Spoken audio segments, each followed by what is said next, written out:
welcome back everyone. The intermission is just about over. I'm just playing this one last little tune. Don't worry, it's less than 2 minutes long. I'm just getting my final preparations.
Lives of Destiny, we are back.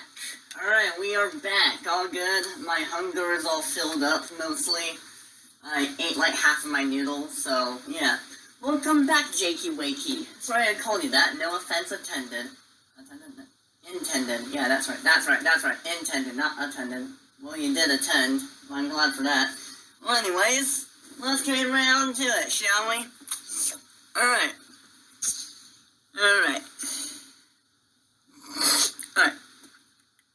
Alright, now I'm gonna go over the next the Lives of Destiny movies and their plot. I'm gonna just go right over them to get them out of the way. Like I said before, these are like the first versions, like they're primitive versions of their plots and all that. So I'm just gonna gloss over them really quickly. I'm just gonna give the in a nutshell an explanation, so I'll only take like 5 minutes and do like every single one of them. Alright, The Lives of Destiny 2. This is an interesting story. So, it actually originated out of nowhere. I just wanted to write a sequel for The Lives of Destiny, and I was like, why not just like write it in like on like actual paper in like school or something like that.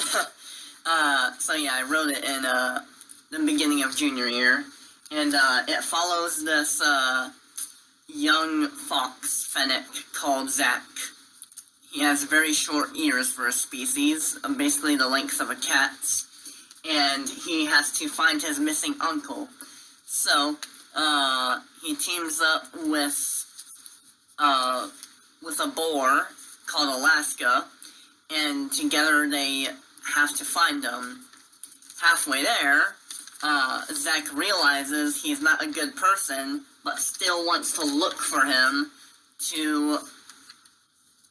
not to find him, to reunite with him again, but instead to kill him and stop him, because he's the pirate captain. So yeah, that's basically the plot of the second movie. And actually the second movie's plot doesn't really... The second and third movie and fourth movie plot doesn't really change from the most current version of it. Only a few things change about it, which is kind of cool. The things that are changing the most so far is the first Lives of Destiny film, which I will go over a bit later. Excuse me. Alright, now for the third one. This is the one with the most spoilers in it, but like I said before, I'm not going to talk about spoilers here. I know you, Jake, you know the spoilers and all that. You pretty much know everything about the Lives of Destiny at this point. I'm just going to keep it no spoilers because, the laptop is recording what I'm saying right now. So, for that sake, I'm not going to say everything that happens, but I will go through the plot line. So, the Lives of Destiny 3, I remember it being very focused on a FNAF element. I don't think I really mentioned this because, when I told you about this, Jake, the version that I told you about with the third The Lives of Destiny plot was the most current version, actually. And, the farther predecessor version, the far past version, is actually, with animatronic antagonists. So, Aerithus and her friends had to stop a bunch of animatronics that she built herself, and, I thought this would be kind of cool to sneak Red Blue, the animatronic, in the past version of Aerithus. If you remember, how I made Aerithus to begin with. So, I think it would be kind of cool if I had Aerithus build an animatronic of herself as like the first version of her I ever made, Red Blue the rabbit. I think that was kind of cool. But then I second thought on it, and I was like, nah, I can work with better things here. Why focus on Five Nights at Freddy's when that's already a title IP that already exists, you know? I don't want to sneak that into Lives of Destiny.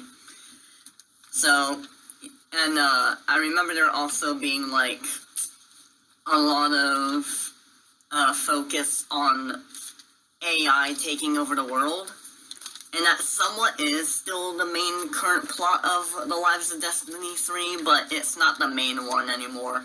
But back then it used to be the main plot. There was an AI robot army uprising, and Aerithus had to stop it. That's basically it. The fourth one, it was about Zack traveling through space, and he had to find what his destiny was by talking to the creators of the universe. And that still is the plot of the fourth movie. Almost everything from the fourth movie hasn't changed at all, and I don't think it will. I think it's alright for what it is. Not terrific, but it is a fun little space exploration movie. The fifth one,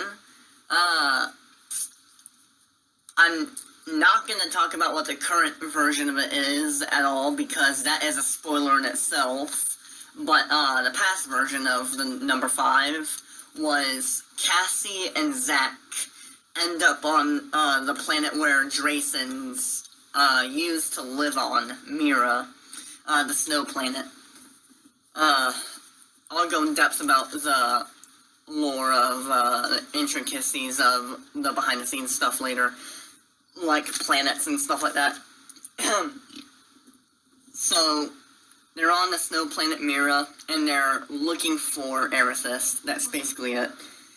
And also Rebecca, too, because back then, Rebecca was going to be a villain now, but she isn't one after the first movie, which I will get to later on.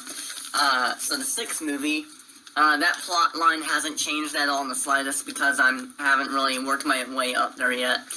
It's about Zack, Cassie, and Aerithus traveling the universe to find the blue hole, which is the center of the universe.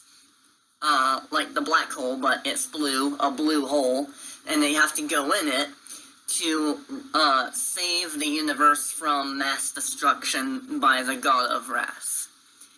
And the seventh movie, I was trying to say one and movie at the same time, it didn't work out so well. The seventh movie, it's about Zack's son, who has to find where his dad went. And that is pretty much, the oldest versions of all the Lives of Destiny movies, apart from the 8th one. And the reason why I haven't mentioned what the 8th one is yet is because, I feel like it's better if the 8th movie gets its own category, because that's gonna be the longest movie. It's gonna be a two-parter in one sit-through. It's gonna be like, Avengers Infinity War and Endgame stitched together, or the two parts of Harry Potter and Deathly Hallows stitched together in one film, but separated with like a 10-minute intermission halfway through the movie or whatever. It's gonna be a long Odyssey, long film. So, yeah, the 8th movie is the grand finale. I originally wanted it to be something different than 9 movies, because I want to break the tradition of having trilogies. That's kind of cringe. I'm not really a fan of just having a bunch of like movies as like a singular trilogy, because that can't, it doesn't always happen like this, but it can contrive your story.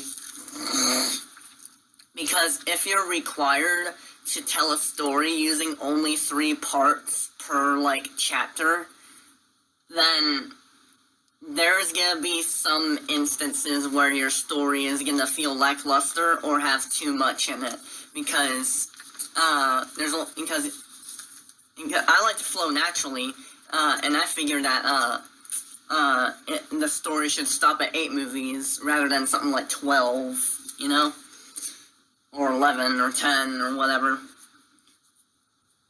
because I don't want to have to force the plot of the series to manage itself to fit within just a single trilogy or 6 or 9 movies, you know what I mean? Like, I don't want to lengthen or shorten anything.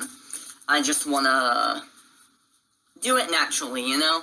And I feel like the story, from what I'm looking at right now, should end at 8 movies. And the 8th one being the last one, and it's the big finale.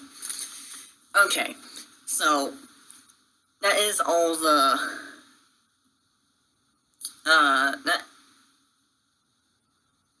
oh, you might leave if I call you that again. My bad. My apologies. Anyways, let's see, what's next? Oh yeah, there's something I forgot to mention about one of the previous categories. Remember when I said I was talking about, how, like, sometimes there's, like, kids' movies that, put this, like, impactful feeling on me as a kid of, like, fear, but also mysteriousness at the same time? And yeah. I wanted to give another comparison to, like, well, I know I have gone on a lot of comparisons with that because I have a lot of interest in that, but I feel like I relate to this, comparison more. I don't know if you have, Jake, but for anyone watching this video after it gets uploaded, if any of you have played Deltarune, especially Chapter 2, if you played through the Snowgrave route, where Chris is like, spoilers for Deltarune Chapter 2, by the way, skip to this time frame you see on your screen right now. Okay. And, So in Deltarune Chapter 2, basically you play as Chris, right? You have to, when you're doing the Snowgrave route, it's like a secret, genocide route. Kind of like, it's basically like Undertale, and Undertale's genocide route, but it's darker and more twisty, I guess that's how you can say it. So, basically, there's this moment where, throughout the game you play as Chris, and you're, like, forcing your friend Noelle to, like, kill everyone, and, convince her that, that you two are, like, a special relationship or something like that. And, it's like,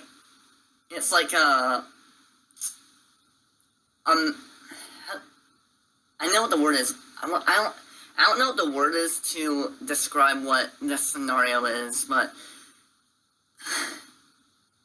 whatever. That's not the point anyway. Okay, so, like, later on, you playing as Chris and Noelle find your friend called Birdley, and there's like this like boss battle here, and basically you playing as Chris has transformed Noelle into something she's not. Noelle is a sweet, innocent little girl who loves Christmas, and you transformed her into someone who thinks she's doing the right thing, but she's not at all. She's been manipulated by you. That's the word I was looking for. Manipulation. Forceful manipulation. So Birdley is there, trying to stop you, which is a boss battle, from continuing the antics with Noelle to kill everyone, using her as a pawn. So then, if you like only play defend, like if you only play defensive attacks, and you get Noelle to like use like different attacks, then her like stat bar will go up, and if it gets to maximum, she unlocks a new attack called Snowgrave. When you use Snowgrave, she's like, I don't know what you're talking about. I don't know how to use Snowgrave. You press that same button a few times, she's like resisting it, and then she finally gives in to your attack. And this is the moment that gets me. So, okay. So her eyes close. She stands there. Her eyes open and they're just Herobrine white. She lifts up into the air and there's like creepy twinkling music. It sounds like the ending to the Sugar Plum Fairy Dance. It sounds like when that music box is like crescendoing upward. Go like I can't do a good impression of it, but you get what I'm doing. So and then she's like flying in the air, fluttering towards Birdley, and a snowstorm comes in, and it freezes Birdley's body in a diamond-shaped, like, ice prison and kills him. Yeah. And, later on, after you, wake up, this is like a dark world, by the way, so, I'm not gonna... Jake, I know you probably don't know this game, but I'm not gonna reiterate it for you. If you want to know what I'm talking about, you gotta go check out the Deltarune stuff yourself, because I really don't feel like elaborating on how the system works. So, let's just say Chris and Noelle wake up, and Birdley is there chilling at the desk. They shake his body, and they think he's asleep when he's actually dead, so that's interesting.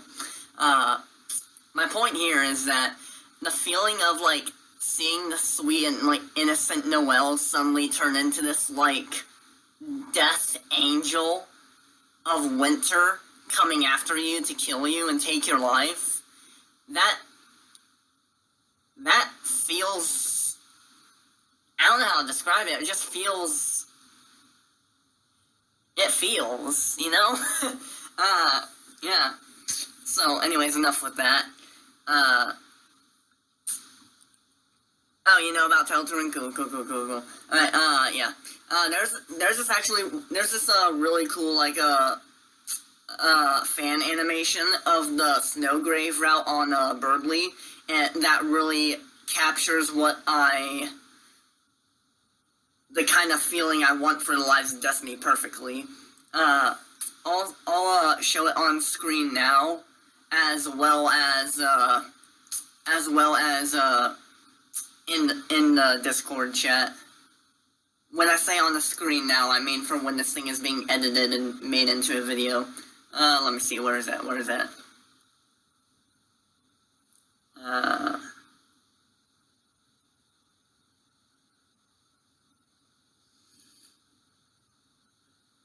Hold on.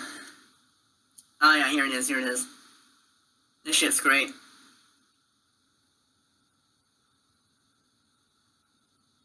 Proceed. Yes. Have you seen this thing? Jake, have you seen this video? This is the kind of stuff I'm talking about. This is like... Yeah, cool. This is like that... Like, not just in, like, the normal Deltarune Snowgrave thing, when Noelle does her Snowgrave attack is what gets me. It's how she does it in this animation in particular that gets me. It gives me that false sense of security, if that's the right word. Like, it makes you feel like, that your mother is about to kill you, you know? That's the kind of feeling I'm trying to talk about. Anyways, moving on, separate topic. Oh my god.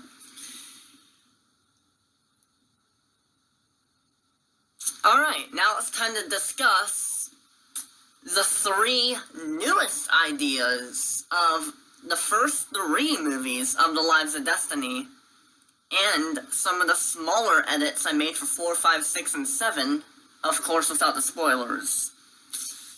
Alright, so we are getting into actual nitty-gritty of it right now. I'm going to be going into every little detail that I can imagine, or think of, that I know of the first 3 Lives of Destiny movies without spoilers. Jesus Christ, why am I so, like, gassy? Oh my god. Whatever. Alright, so, The Lives of Destiny remade. It begins very similar to the intro of Monsters, Inc., where Mike wakes Sully up and gets him ready. So Cassie is in Aerith's room.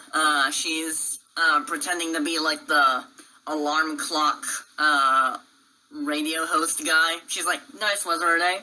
And then she's like, it'll be nice if you get out of that fucking bed. Get up, Aeriths. And does the same kind of blowhorn thing as Mike does to Sully and stuff. Kind of like a obvious reference to Monsters, Inc. I thought it would be kind of funny to open the movie up with that. And they're 17 right now. The whole movie takes place when all the characters are 17. And Aeriths, when Cassie gets Aeriths up and they get ready to go to a party that their friend Tina, the purple and yellow dragon, has hosted for the night. So they get ready, they go out, they go to the party, and in the background, like the music that's gonna be playing at the party is gonna be Dimitri's nightclub music from Sly Cooper 2, if you know that. So, I thought if the devs of Sly Cooper allow me to input that in there, that is. I'm hoping they do, because I want to have that as a cool little reference. I think Sly Cooper is a pretty nice piece of furry history, and I kind of want to put that in this furry movie, just blasting in the middle of Tina's little rave clubhouse, you know what I mean?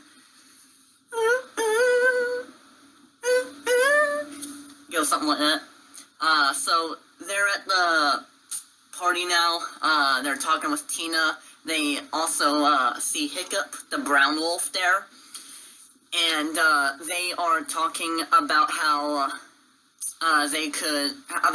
they lost their friend Rebecca, who is a gray vampire rabbit.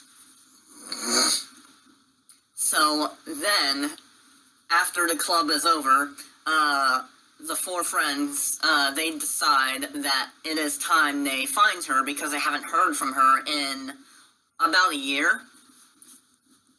And so they try and execute a plan to find Rebecca. So, as you can see right now already, the plot is already significantly different. The last version of The Lives of Destiny was just character backstories uniting into one superhero story, and now it's like, they gotta find a missing friend. Yeah. And what's interesting about this, too, is that in this newer version, Rebecca already knew the rest of the cast and just left them for some reason, while in the original script of The Lives of Destiny, the first one that got abandoned, she didn't know them until later on in the story. Yeah. And also, that pirate pig called Snoutlock, he doesn't exist at all anymore. Like, his character doesn't work, so I just kind of booted him from The Lives of Destiny entirely. He's just concept now. Yeah. So, anyways, carrying on. So, Erithis takes, her friends back to her apartment where her mom lives, and a lot of lore is discussed here by her mother about how the Draysons used to live on this winter planet in a nearby solar system called Mira, and it had to fly here stealing Soar spaceships. Soars are the species names of those velociraptors that took over their planet. By the way, Soars. Keep not say it. Soars, like dinosaurs. Soars. Yeah. So then after that, they kind of talk about how Erithis went through a lot of hard times while everyone was getting settled on the island that was right by their country, their continent, Sealand. They lived inside this den inside of a giant mountain on the island, and then her mother and Erithis had to move out and into the city once Draysons were legalized to move into the city. And it's also discussed here by Erithis' mother. Her name is Sapphiris, by the way. Erithis' mom is Sapphiris. Write that down. It's also discussed here that the mammals, the locals here, the realistic animals like wolves, foxes, and otters, and all that, bears here, they all despise the Draysons because they're aliens from outer space to them. So there was a lot of riots and protests about how the Draysons are aliens and they shouldn't be allowed to be on this Earth-like planet. By the way, this planet that the characters are currently on, that they live on, is called Eris. Eris.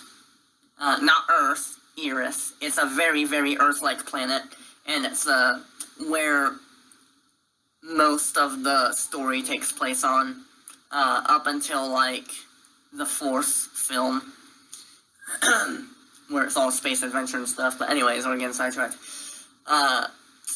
So after that, the friends go home, Erithis goes to sleep, and she has a nightmare.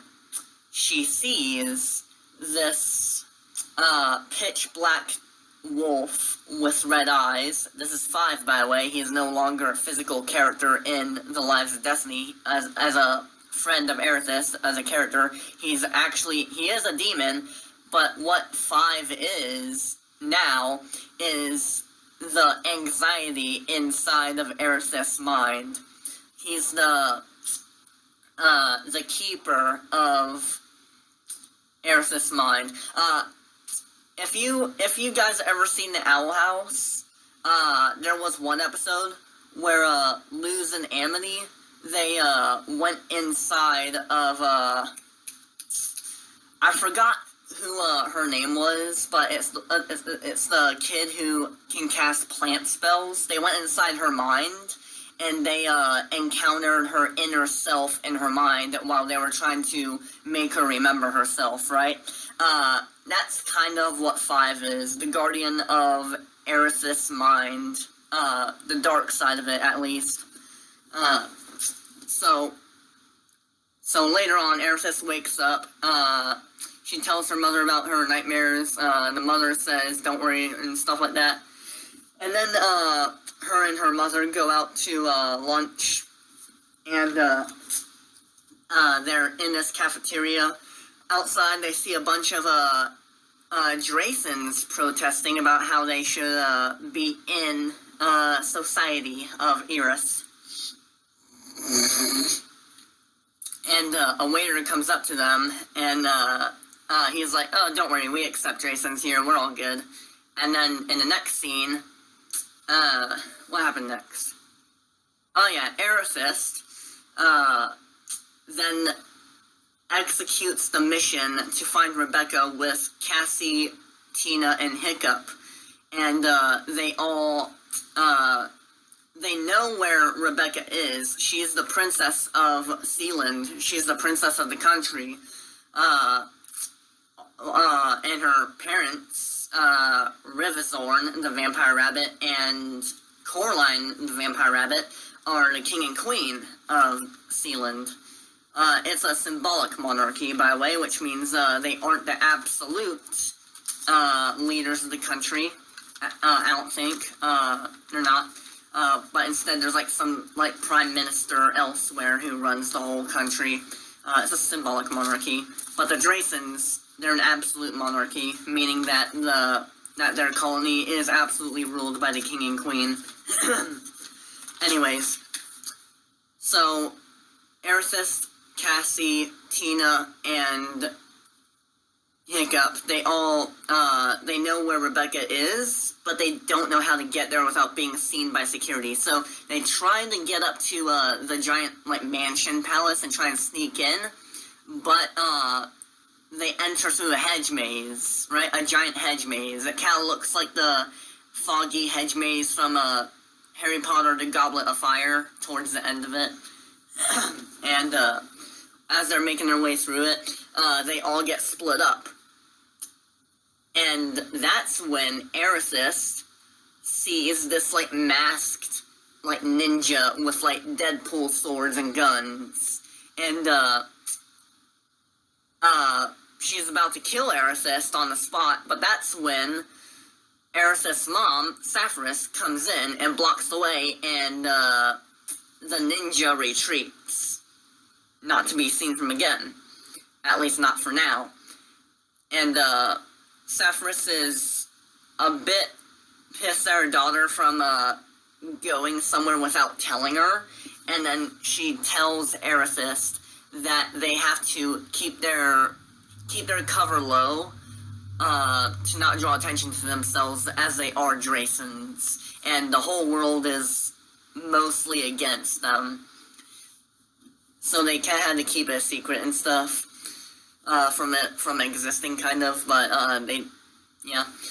So then, the ninja boards a steampunk airship, which is the main head of the fleet of a pirate legion that goes country to country, raiding each town for treasures and stuff like that, and royalty and all that.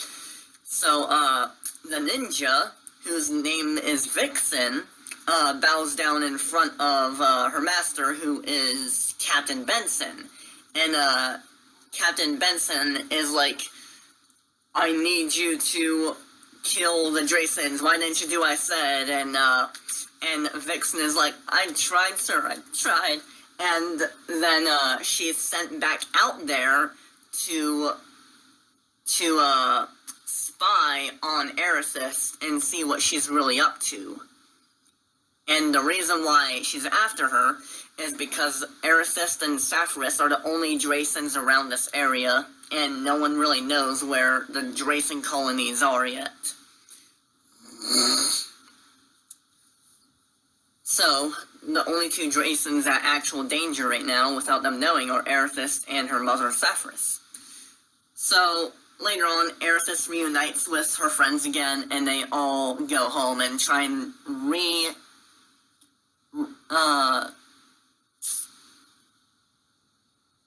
reestablish their plan, redo their plan. They try and come up with different solutions to try and sneak into the manor to talk with Rebecca again and see if she would want to come back with them. So, trying to remember what happened next. Yeah, that's right. So, I forgot to mention this, but throughout the movie, Aerithus is really excited about seeing a concert from a deer called Diana. Her name is spelt like Diana, but it's pronounced Diana. And the reason I did that is because I feel like the way Diana is spelt looks very, very, like, pop star-y like, but also beautiful at the same time. But I didn't want it to sound like Diana. I wanted to sound like Diana, so that's why I did that, because the lettering of the name itself looks perfect as it is. And having the spelling as Diana looks like garbage, to be honest, if I'm being honest. I prefer the D-I-A-N-A spelling. D-I-A-N-A. Yeah, that's it. Diana. So, it's like some sort of, like, famous, pop star. Well, more or less of a pop star. She's more like a vocalist, singer. She's just a singer, I think. Like, she's not really, she's more or less of a pop star. She's more like a beautiful singer. That's really it. So, then Aerithis and Cassie, realize they're about to be late for the concert, and, it's also Tina's birthday, so they take her to see Diana, and they're at this, like, massive concert hall, and, it's like an arena, they're watching her sing, and, Diana invites Tina, the birthday girl, up to the stage, and the two duet a song, one of their favorites. And meanwhile, Hiccup, sees Alex, and it is revealed here that, this, like, Alex the Robot Cat character is Hiccup's adoptive father, sort of. So the two team up, and they sneak into, the concert to, see if Aerithis and the others are alright, but little does anyone know that Alex is, well, I can't really spoil it here, but let's just say Alex is up to no good. So, the pirates are summoned in, and they start causing havoc. Everyone runs away. Cassie defends everyone and takes on one of the pirates head-to-head as epic, like, dubstep music is happening in the background. They escape, and all is good. Alex sees Aerithis, then the two have, like, a little duel in the sky. Alex is shooting guns and missiles at Aerithis as she, like, flies away and stuff. And, that's when, meanwhile, on, Captain Benson's, main airship, he hands Vixen his red glowing sword, which is called the Drayson Slayer. I feel like a lot of, like, people put some sort of sword in their story that's, like, very effective to, like, a certain type of species. Like, I heard of Dragon Slayer, Demon Slayer, I think there's also Demon Slayer, yeah. Well, wait, isn't there two Demon Slayers, the anime and then I think there's, like, a video game or something? I don't know. I'm just guessing, but no, my point is that there's a lot of, things that exist in other medias, other fan bases that have, like, a weapon that's designed to kill one species only. And that's kind of what the Drayson Slayer is. You can already guess what that's supposed to be, judging from the title of it. The Drayson Slayer. What do you think it's meant for? Slaying worms? Nah.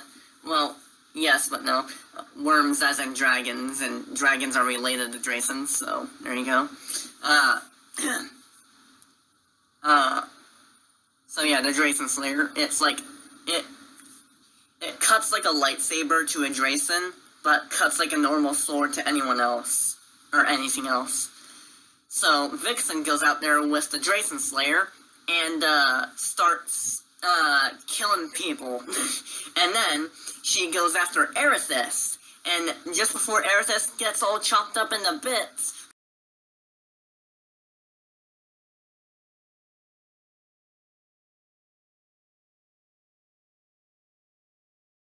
because I want it to be PG-13, and I don't want to traumatize people. I want them to be, like, slightly scared but invested in it, you know what I mean? It's like that feeling I said before. It's like that Deltarune feeling I was talking about, or everything else relating to that. I want to give that the sensation of this story. I want to I want to make it PG, but with PG-13 emphasis on it. So then, Aerithis wants revenge after, that happened. So, she goes after Vixen, who escapes. And, while on the run, when Aerithis doesn't see her, Vixen does a body switch with a body double who's wearing her same outfit. So, it would fool Aerithis, because Vixen knows there's no escaping Miss Drayson. So, the real Vixen is out there in the wilderness somewhere now, while the fake Vixen swapped places with her and is now the one running away from Aerithis and hides in this little house. And meets up with, their, partner buddies in crime. And, Aerithis is sneaking around the house, taking out each person one by one, until eventually, the false Vixen,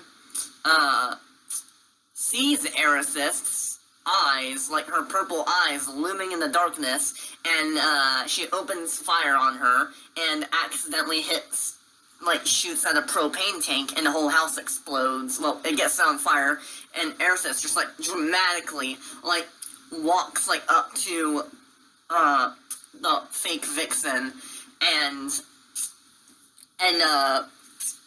keep in mind that, I also forgot to mention this, but Draysons, they're bulletproof. Their skin is so tough, it just absorbs the bullet like nothing. They tank. The Draysons, they tank. They tank the bullets. So,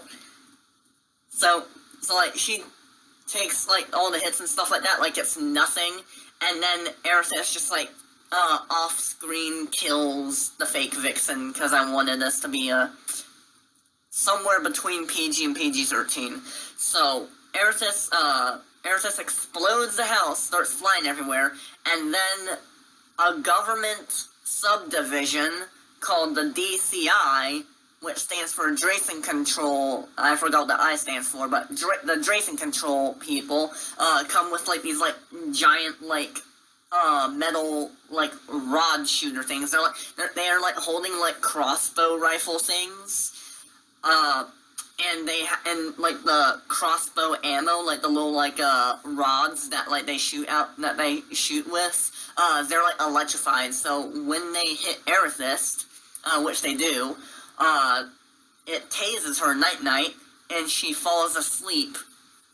So, they take Aerithis, they drag her to some facility, and, they explain to her that they're gonna remove her dragon parts, so she's not dangerous, and the only reason why she's not going to prison is because they felt like they shouldn't be able to have control over the princess of the Draysons, and more so of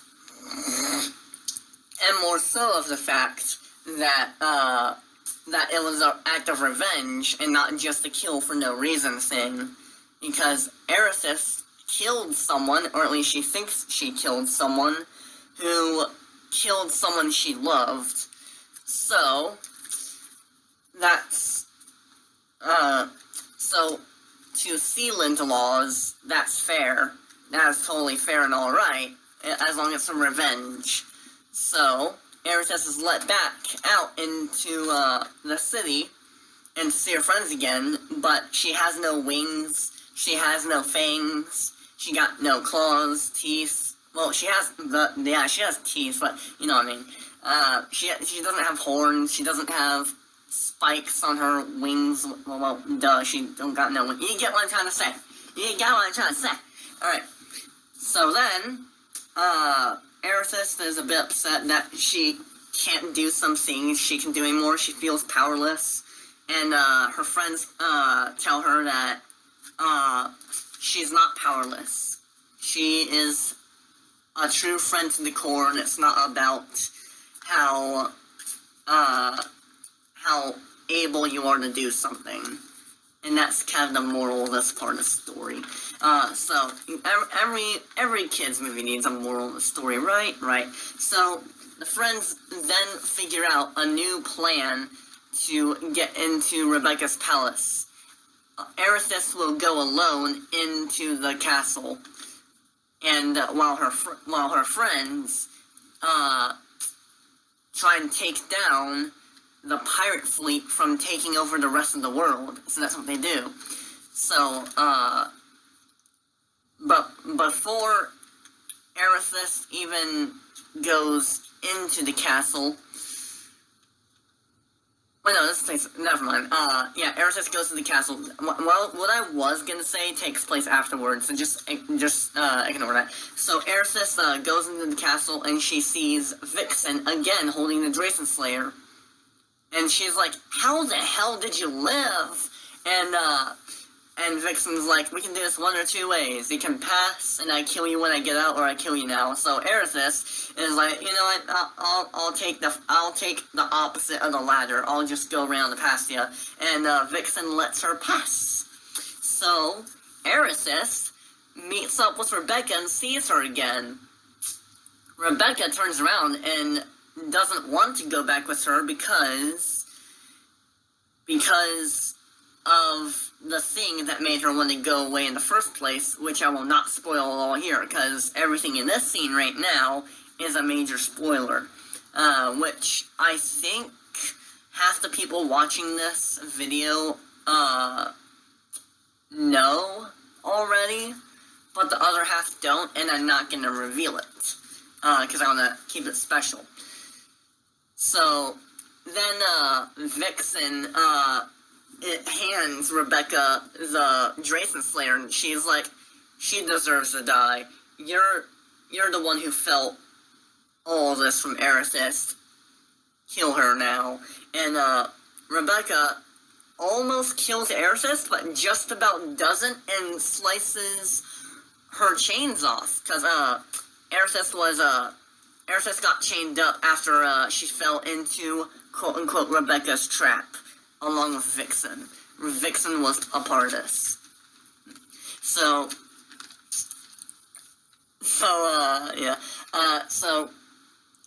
Rebecca decided to not be helping Vixen and the pirates.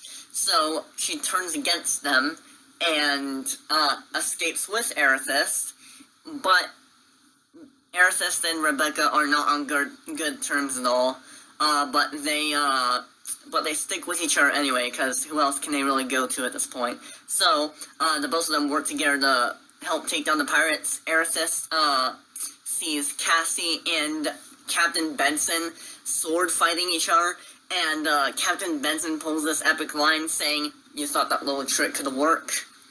It didn't work," or something like that. And then, just about when Captain Benson's about to, strike Cassie with, his sword, Aerithis blocks the way and handles onto his sword and knocks it out of the way, then shoves, the dude off the side of his, airship and hits the street below, but survives somehow. Most of the pirate fleet flees away, while what's remaining of the pirates has long been destroyed. Also, the other Dracens from the colony have all come out here to help, and they all together took down all the airships that were escaping. So, yeah, along with King Renathus, who is Aerithis' father. So, Aerithis talks with her dad a little bit about how Renathus, shouldn't have been so mean to everyone and stuff, so he flies away and leaves everyone be, along with the Dracens back to their den, and, it is decided from this day forward that Dracens are allowed to be themselves in the mammal society, because they, have great potential to save the world and stuff, or whatever. So, then Aerithis and Rebecca start to go on good terms again. They start talking about their past and life and how they shouldn't have made that mistake to one another, which I won't talk about here because that's a spoiler. Well, not to you, Jake, but to people watching this, yeah. So, and also, what sucks is that I can't talk about spoilers. What sucks about that is because, like, the spoilers are what makes the story special, you know what I mean? So, you gotta know what the spoiler is to, actually, like, care about the Lives of Destiny, you know what I mean? But, trust me, people, watching this on, rewatch right now, it's great. It's phenomenal. I think it's great. I will say that. And, Aerith's friends meet Rebecca again, and, they're all chill now. They moved to a new location. They now live in some, like, swampy environment, some, like, foresty swamp environment or whatever. And they live in this, like, house in the middle, like, of a tiny island in the middle of a lake. A small lake with a bunch of lily pads and stuff. It looks very Asian-like. There's, like, bamboo surrounding them. It's very foggy. It looks like that one, Kung Fu Panda video game level where you play as Po, like, jumping on lily pads, having to navigate, like, a foggy lake. There's, like, crocodiles throwing dynamite at you and stuff. It's fun. I think the level ends with you, getting into a boat and having to avoid rocks and stuff. It's cool. Yeah. And that is how the movie ends. That's, the first Lives of Destiny. And we got like 6 more explanations of that to go. I will say that, the other ones might be a little shorter because, the Lives of Destiny 1 is slightly more developed than everything else because, you know, it's the first one in the series, it's the first one I'm making and all that. Alright, so now it's time for part 2, the Lives of Destiny 2. Real quick, before I get on to that, I'm gonna, do something off screen real quick.